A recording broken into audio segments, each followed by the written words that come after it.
Bien, perfecto. Sigamos con el campo eléctrico entonces. Como les decía, el campo eléctrico es una zona que ejerce justamente, ¿sí?, la carga, su influencia, en donde se ejerce la carga, justamente la influencia, y puede ser, como les decía, repulsivo o atractivo, de acuerdo a la carga que tenga enfrente, podríamos decir. Bien, acá tenemos las líneas de fuerzas que representan el campo eléctrico. Estas líneas, yo como les decía, me van a representar justamente la intensidad y la fuerza del campo eléctrico. ¿Qué es esto? Que una carga eléctrica puede generar a través de, por ejemplo, una distancia determinada, una zona en donde ese campo eléctrico va a ejercer su influencia. Es decir, todo lo que esté cerquita de la carga, pero sin llegar a tocarlo, puede generar justamente, ¿sí?, una inducción o una repulsión. Acá tenemos, por ejemplo, el campo eléctrico de un dipolo, ¿sí?, en donde las cargas, por ejemplo, una positiva y otra negativa, se atraen entre sí. Esas cargas generan, ¿sí?, una fluidez del campo y hacen que las cargas se atraigan. Se genera entonces un campo eléctrico, por ejemplo, ¿sí?, atractivo.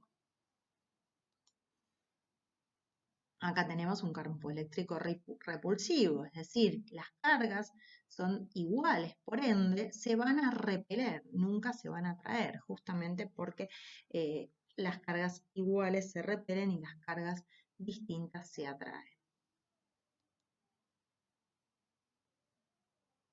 Bueno, bien, vamos ahora a lo que es la corriente eléctrica. Nosotros hablábamos de que la carga eléctrica de un elemento representaba entonces, ¿sí?, la cantidad de electrones o de carga propiamente dicha que tiene una partícula, ¿sí?, a diferencia, por ejemplo, de los protones. Es decir, en un estado neutro, la cantidad de protones y de la cantidad de electrones es la misma, pero cuando este estado se desequilibra, tenemos un elemento cargado. Ese elemento cargado dijimos que podía ejercer un campo eléctrico en donde es una zona en donde puede atraer o repeler a los elementos y se puede cargar de diferentes maneras. Hablábamos de la fricción, hablábamos del frotamiento.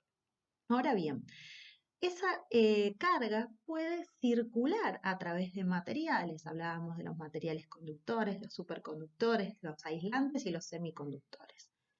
Si esa carga es inducida a través de un material eléctrico o un material conductor, se genera una corriente eléctrica. Yo les voy a mostrar ahora un videíto en donde Edison generó una corriente eléctrica de acuerdo a una manifestación de un dipolo. ¿Qué significa esto?